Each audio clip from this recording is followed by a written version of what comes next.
Anybody that says that he knew that we would survive over there doesn't know what he's speaking about.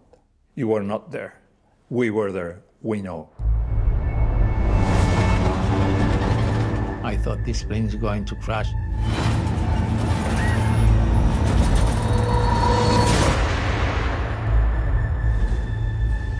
It was impossible to believe that it was reality, what we were living.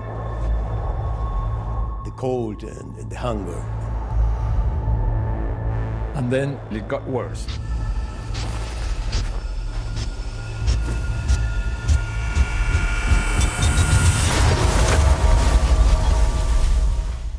And I said, I don't want to die here. I want to go back to my father. I want to go back to my life.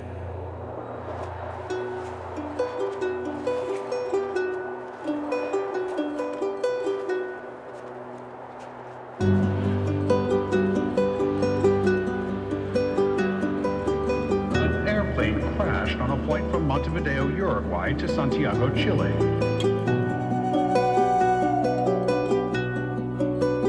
Life changed in a second.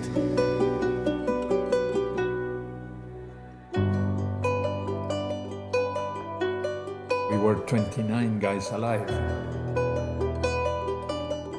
So you're alone in the middle of the Andes, no food, nothing, condemned to die.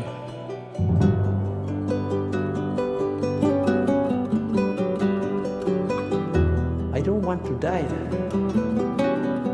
The only thing we have the body of our friends. We decided to eat.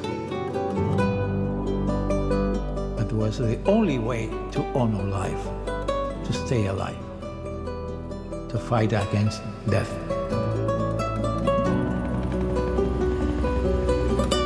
This group survived one of the most unsurvivable stories in the history of the human being.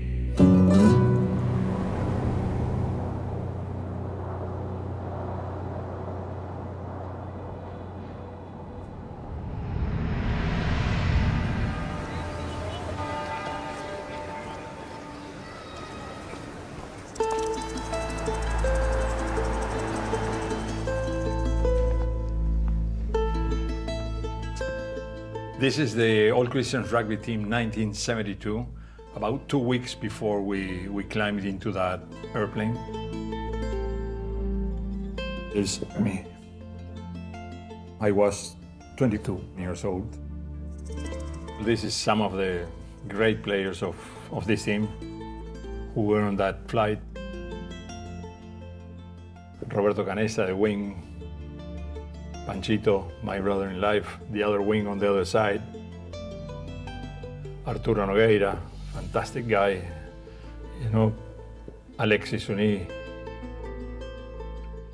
Guido Magri, Marcelo Pérez del Castillo, the captain, Tintín, Roy Harley.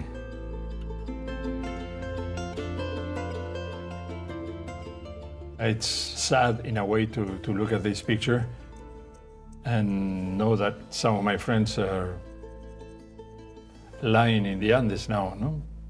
Dead, and it could have been me. But among the survivors, everybody has their own story.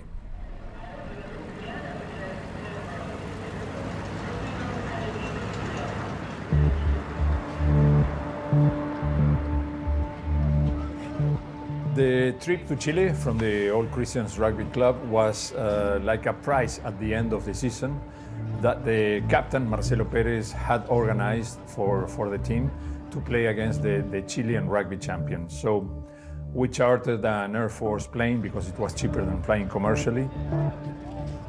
Most of the team made it. My name is Roy Harley. I was 20 years old. I love playing rugby. I was really big and strong. I was very excited. And it was my first time going in a commercial plane to another country. It's incredible.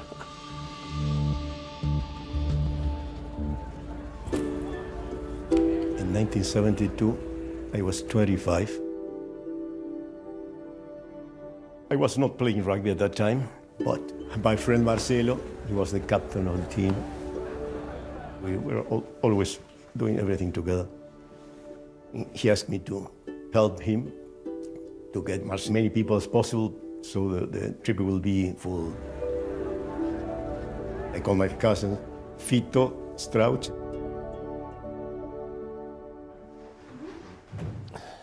Yo soy Adolfo Strauch, tenía 24 y me llamaban Fito, era mi sobrenombre.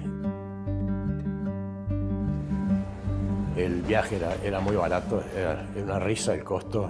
Yo creo que eran $37 o $40 cada uno, era todo el pasaje. And who else? Coche, he has a very special personality, and he makes us laugh many times. Action. Action. Once again. 72, I was a student. And I was studying and working and having no time for fun. So when the Old Christians Club invited me to go with them, I was very, very happy. My mother and my sister were fans of my rugby club, and because there were seats available, 3 or 4 days before the trip, I asked them to come. I said, why don't you come with us to Chile? We'll spend a nice weekend over there. It's very cheap now in Santiago, and we'll come back on Monday. And they say, fantastic, fantastic, let's go.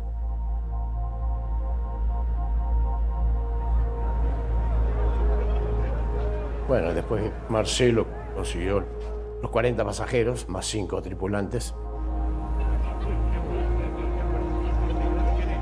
Quedamos los 45 para viajar.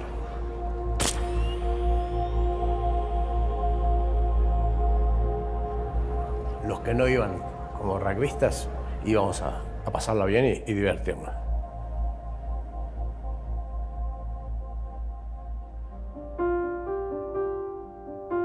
My girlfriend, Soledad, took me to the airport in her car. I walked up the stairs to make the last bye-bye, and I saw him. When I was coming inside the plane, I turned back and saw her in the balcony of the airport and said goodbye to her. And that was a photograph that stayed in me till today. That bye-bye. We were thinking of marrying the next year. I was very sad that he had to go to Chile. I thought that I was going to miss him, but they were only 4 or 5 days.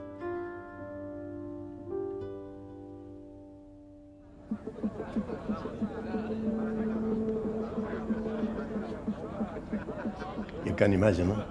Young guys going to Chile to have fun. We're really very excited. Obviously, you can imagine a rugby team is always fun. So we were anticipating all these things in Santiago.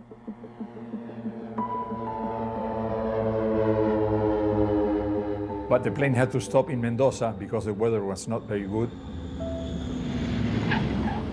We spent one night there, and we took off the next day. I was thinking, in 1 hour we will be in Santiago, everything will start, you know, the fun will start.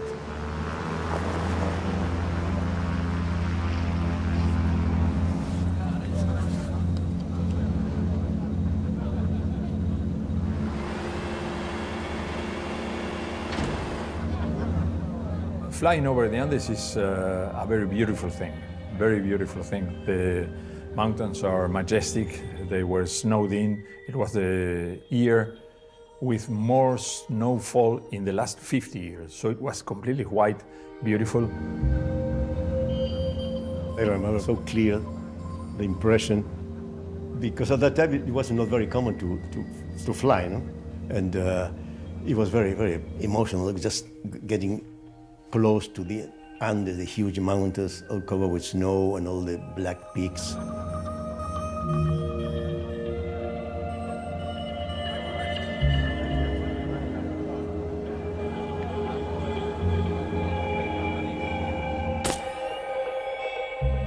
That photo in the plane was taken 30 minutes after takeoff.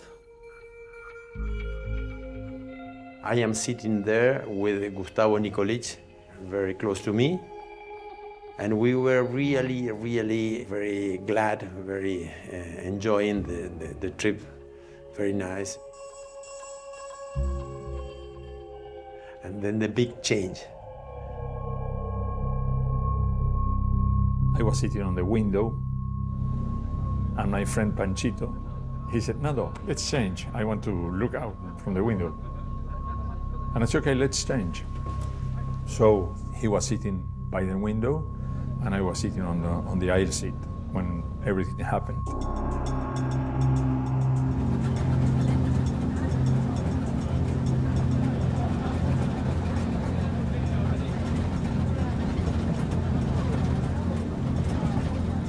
We felt that the plane was landing.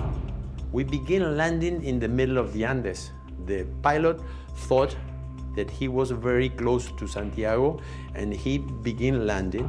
They descend in the middle of the Andes in the Argentina side. And then it began moving and jumping and everything, and we have two big jumps. Because there were huge air pockets going down maybe 100 meters.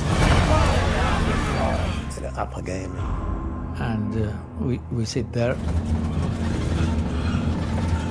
And came another huge pocket.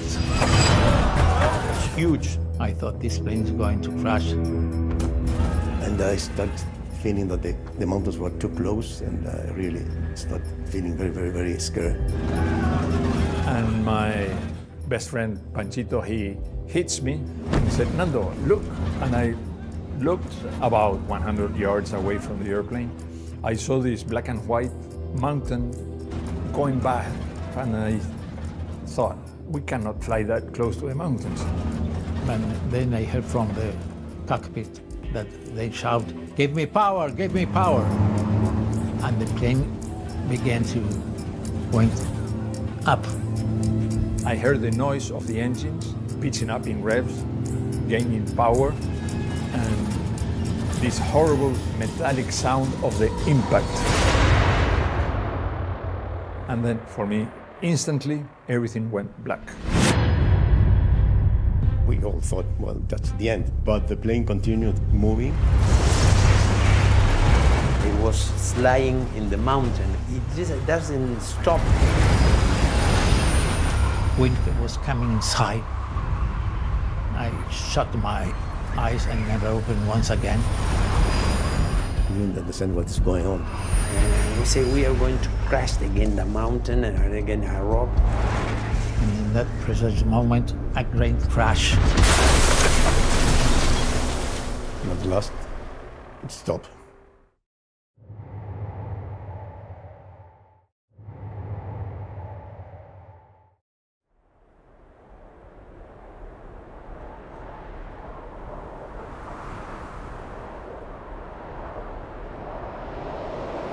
It's incredible how your life can change in 1 second. I opened my eyes, and in that precise moment, a lot of shouts and asking for help.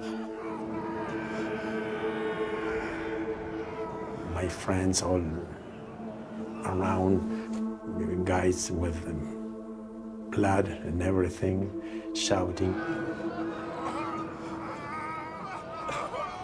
The passenger's cabin was full of bodies.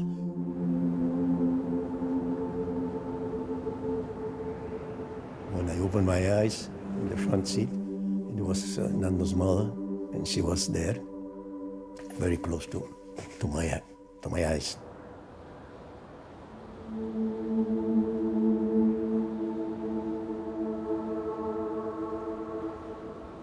Everything was a great chaos. I remember I said, Fito, what happened?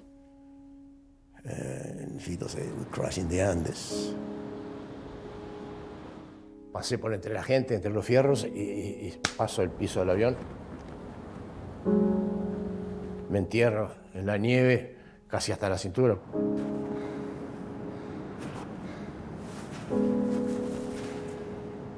Y entonces que me vino un shock de frío, estaba en mangas de camisa y no sé, la temperatura supongo estaría bajo cero.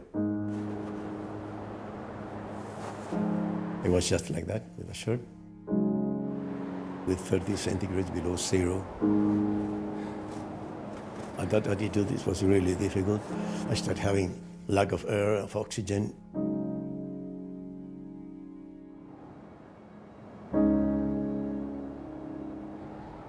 The picture you are looking at, open.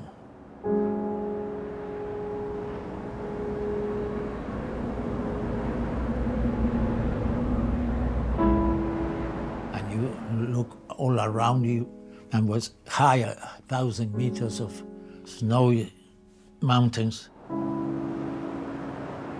So I said, oh, this is quite different. We are in trouble now.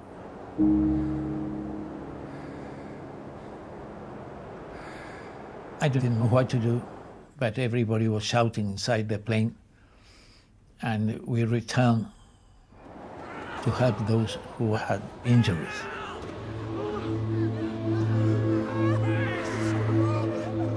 Me recuerdo Canesa y Servino, los dos estudiantes de medicina, que fueron heroicos en esos primeros momentos, ayudando a todos, haciendo un desgaste brutal.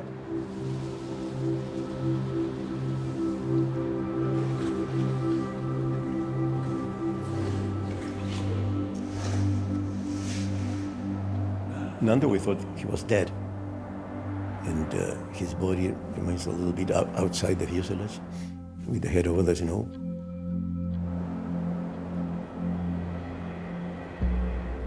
It was impossible to believe that it was reality, what we were living.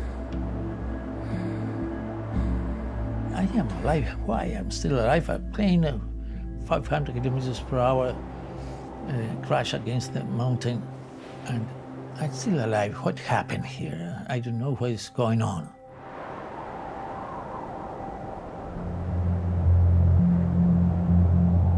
Luckily, my friend Marcelo, he was the captain of the team and immediately became the leader of the group. Entonces lo veo a Marcelo, el capitán, abriendo valijas que habían quedado, repartiéndonos algún suéter, alguna camisa y tirándonos.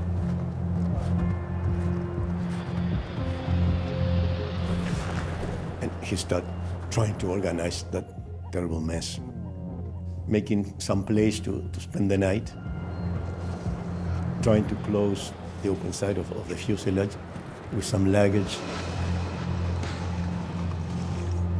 And then when the night came over us, freezing cold,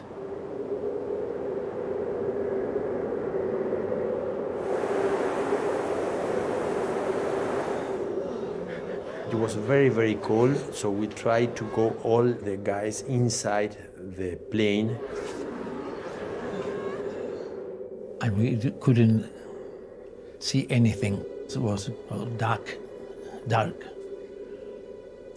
But you heard people crying and shouting and asking for help. Initially, you try to help the people that are worst injured. It's impossible.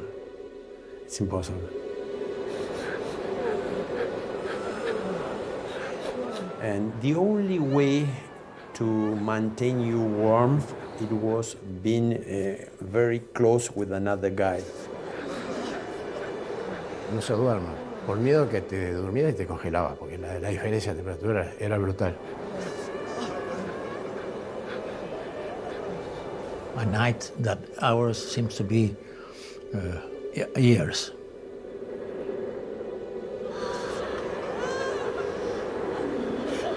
We passed all the night with the dead people, the damaged people.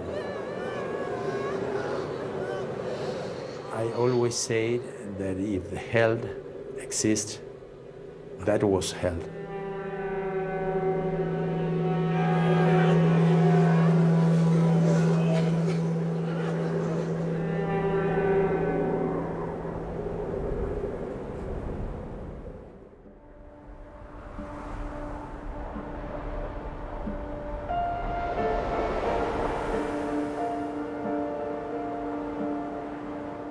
I feel great happiness to be alive and see one next morning.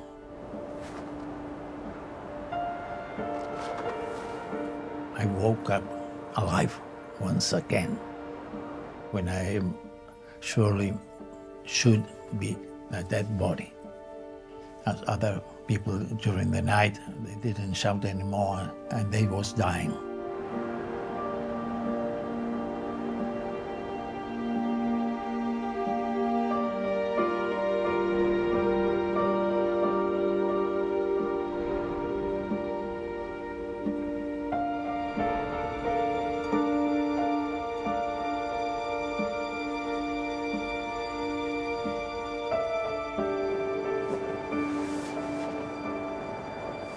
Empezamos a ordenar el avión, a sacar a los muertos, con un trabajo horrible, porque el primer contacto con la altura te sentís medio apunado. Me acuerdo, tuvimos que hacer un esfuerzo grande. Los juntamos todos los muertos. Los tapamos un poquito con nieve, como una especie de entierro, digamos. Y nos pusimos a esperar el rescate.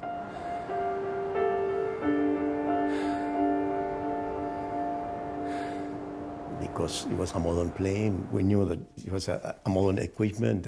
We were sure that they knew where we were and they were coming for us.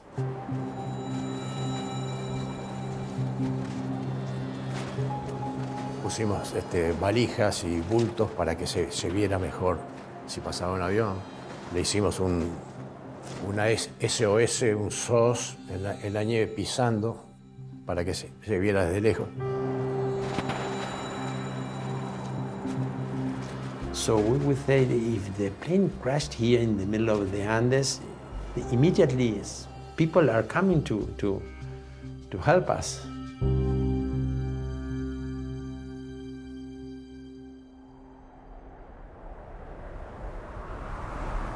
I think that for the previous day before I woke up, I could think and say, I'm dead. This is death. I'm dead. I didn't know where I was. I didn't know what had happened, but I knew that I was dead on an incredible black space. I started to come out of that blackness like, a diver going up into the surface.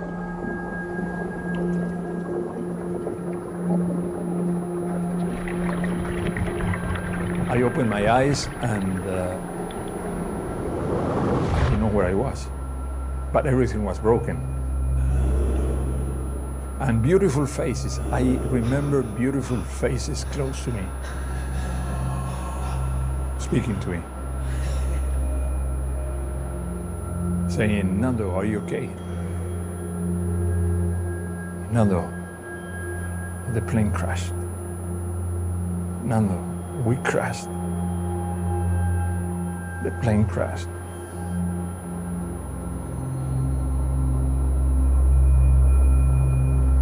And they said, Nando, your mother is dead. Panchito is dead. Guido is dead.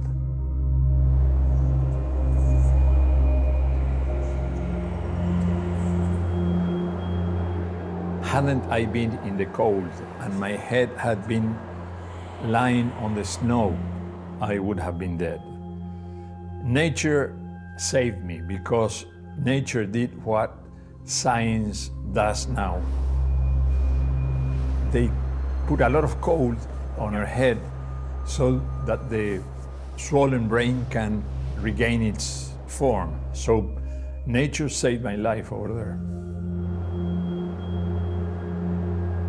And I said, where is Susie? Where is my sister? Where is Susie?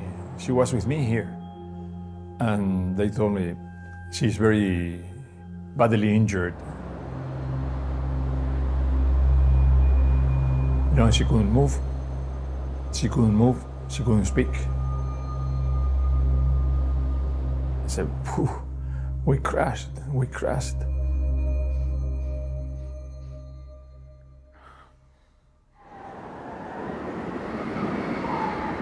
The first days were very difficult, but we were always waiting the help from outside. Marcelo organized the rationing. We have just some biscuits, some chocolates, some few bottles of wine and liquor, and that was all. And remember, we were 29 guys alive, 29 guys alive. So Marcelo, the captain, gave a little bit of chocolate to every single person in the morning. And a small cup of liquor or wine. But soon we would have nothing left, absolutely nothing. And being there in the middle of the Andes Mountains, it's like being in the moon, in Venus, in Mars. It's like being stranded there. You can look all over and there's no sign of life whatsoever or any kind of food.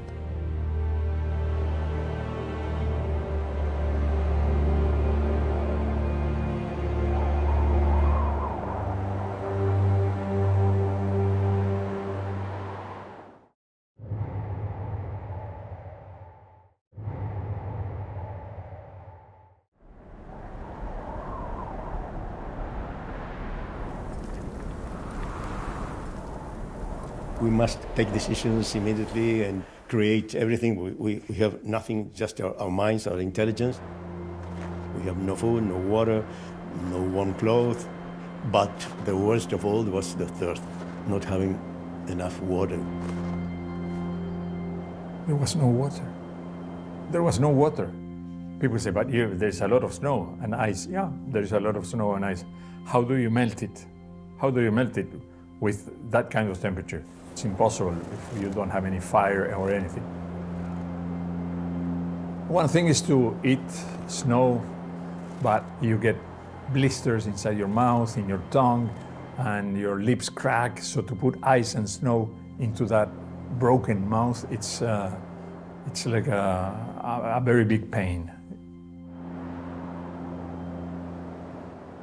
So we must find another way. And luckily, Fito, my cousin, he was the inventor because he had a very, very good, bright ideas. Con las bandejas de los asientos logramos hacer unas máquinas de hacer agua. Doblábamos el pico de la bandeja, le ponía una botella abajo y con la nieve media flojita arriba, con eso se empezaba a derretir. Y entonces era una máquina de hacer agua muy buena. It was a very good idea of Fito.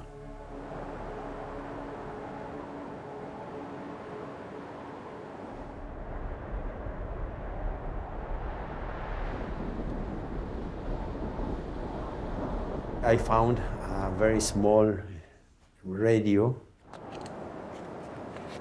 and I was studying engineering, but I didn't know anything of electronic.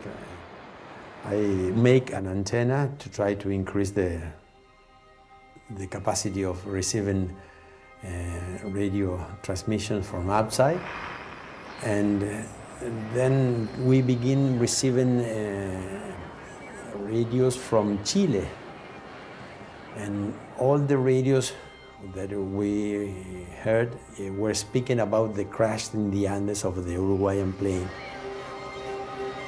We say, okay, they have put men on the moon. Why can't they find us? Probably they are preparing a rescue mission and they will arrive soon. We saw some planes flying over us twice, and we thought it was the planes that were searching for us. I thought they saw us because they moved their wings. So we were very happy because rescue was coming because they saw us.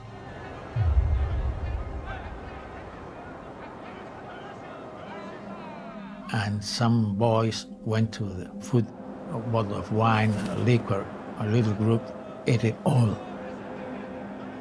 And we were very angry with those who eat it. If rescue doesn't come immediately, what are we going to eat? You eat it all, you bloody bastards, son of a bitch. And, well, we wait and wait for the rescue that didn't come.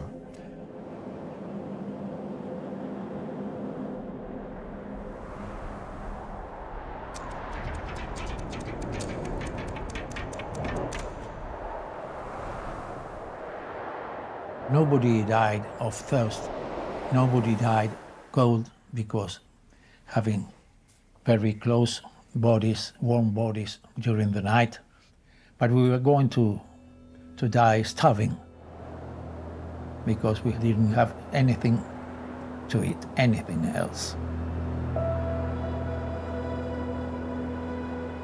I remember very well the last type of normal food that I had, which was one peanut.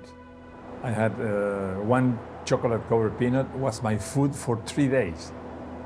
The first day, I ate the chocolate cover of the peanut in my mouth. Then I separated the peanut in halves, and in one day, chunk by chunk, slowly erasing every part of that half peanut, I ate half a peanut. And on the third day, I did the same with the other half of the peanut. And then there's absolutely nothing, absolutely nothing.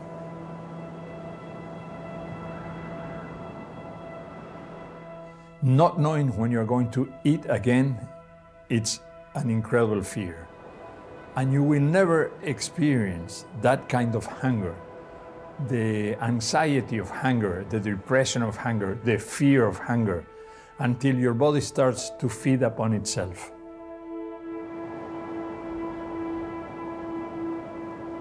We started feeling very weak. In 2 or 3 more days, we won't be able to walk or think, and to create and invent all that we need to.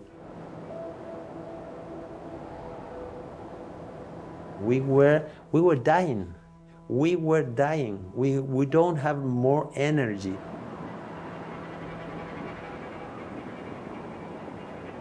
And then your brain looks around, and in our plane, we didn't have anything to eat, but there were leather suitcases, toothpaste, shoes, leather shoes. And we said, let's try it. Maybe it's food. Just put yourself into the mind of somebody that has to go to eat his shoes. We tried to eat the luggage or the shoes, the belts. It was impossible, of course.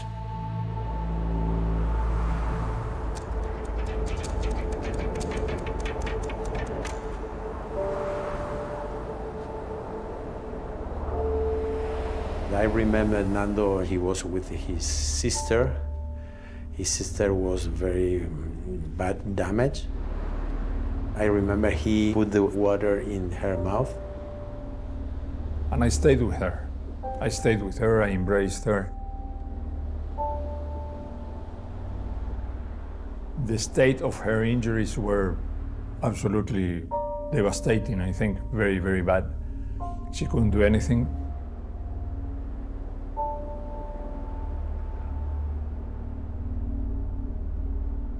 She died in my arms, over there.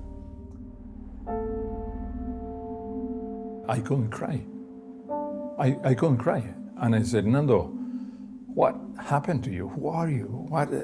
Your mother is dead. Your best friend is dead. Your sister just died, and you cannot cry.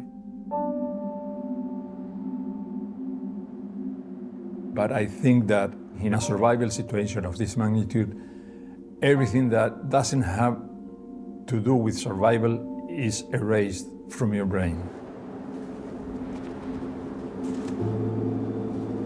So I buried my mother and my sister with the help of my friends behind the fuselage over there.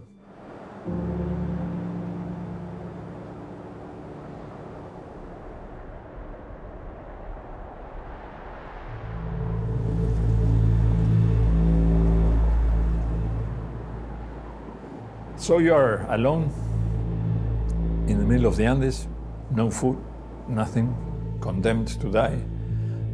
Sometimes hell looked like a more comfortable place, I can tell you. So after so many days without eating anything, I spoke with some friends. I don't want to die. I don't want to die here. I want to go back to my father. I want to go back to my life. And what are you going to do? We are going to die. I have to wait for the summer, and I will climb these mountains in the summer. But the summer is 2 months away, 2 or 3 months away. What are you going to do? I'm going to eat. What are you going to eat?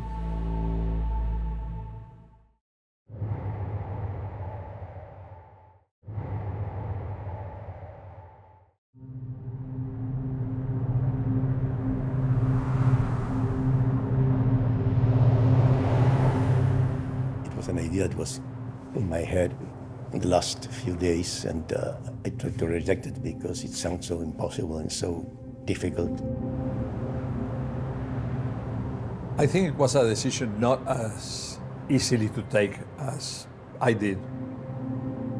We have proteins, we have a lot of things in the dead bodies of our friends, of the passengers, of the crew. And I know that everybody is thinking exactly the same. And Fito, when he said to me, Eduardo, the only way we could get proteins and get out of here is getting the proteins of the bodies. When I listened to Fito talking about that, I said, well, I'm not getting crazy. I think it's the only way. We want to live, we are young, and it's the only way. Some of the boys struggled a little bit more.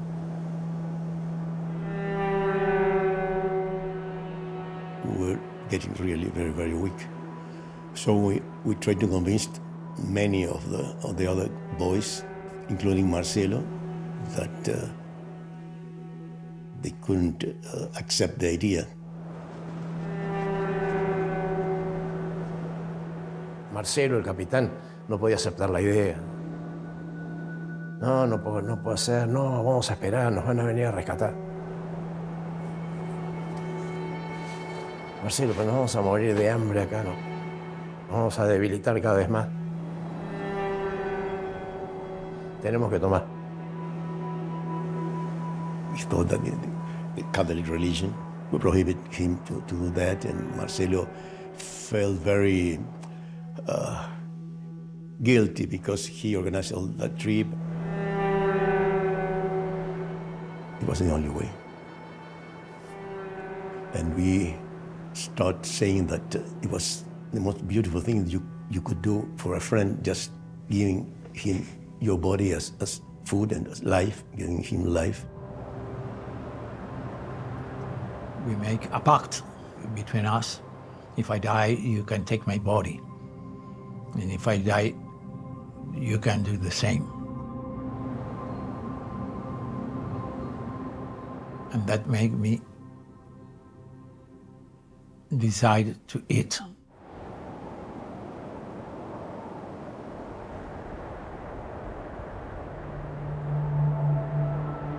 At last they accepted the idea, and we could start eating the bodies.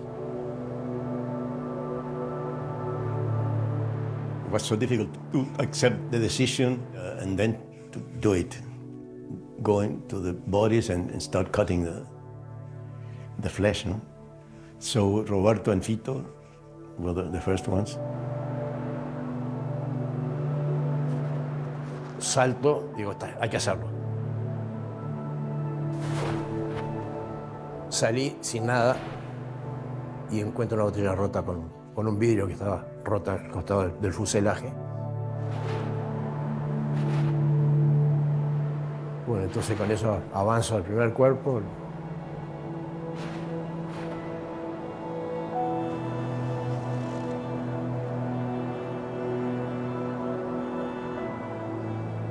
Corto. Y entonces yo para quitarle importancia, digo, es como comer jamón crudo sin sal.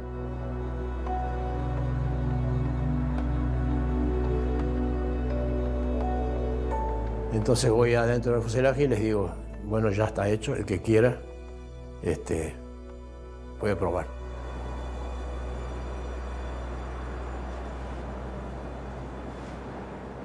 My mind was very clear. Yes, I will do it. It's no problem. But when I start trying to eat, my mind and my body rejected. When you cut up a piece and put it in your mouth doesn't open. And later on, when you put it in your mouth, your throat doesn't swallow.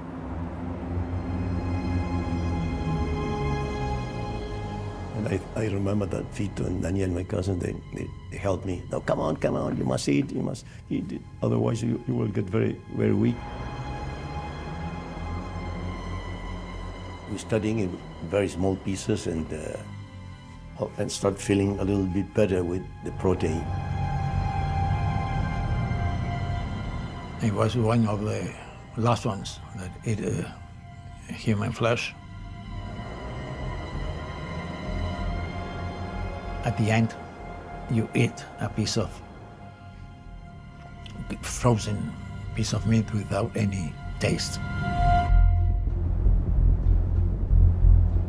I can assure you that having been there with us on that situation, you would have arrived to the same conclusion at the same moment, and you would have done exactly the same thing.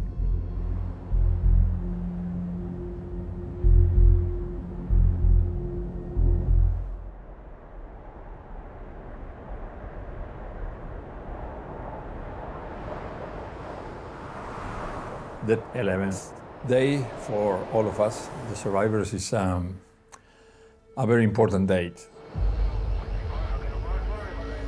We listened to the small radio every day to see if we could listen some news about the search. And I was hearing the radio, and we received a radio from Uruguay, and he said,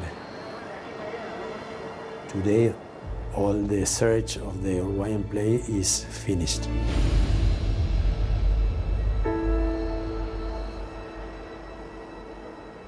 For us, it was a great shock.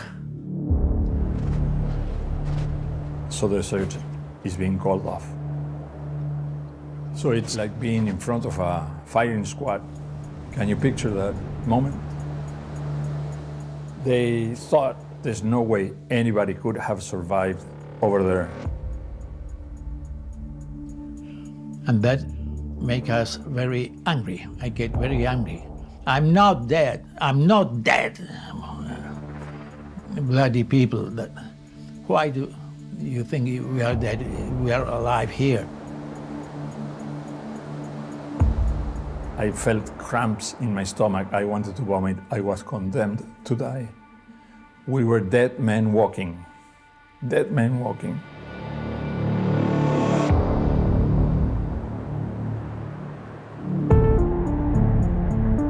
We decided to organize an expedition to look for help. And we saw the tail. We really felt death much closer. They said, I'm dying under an avalanche. I'm dying under an avalanche.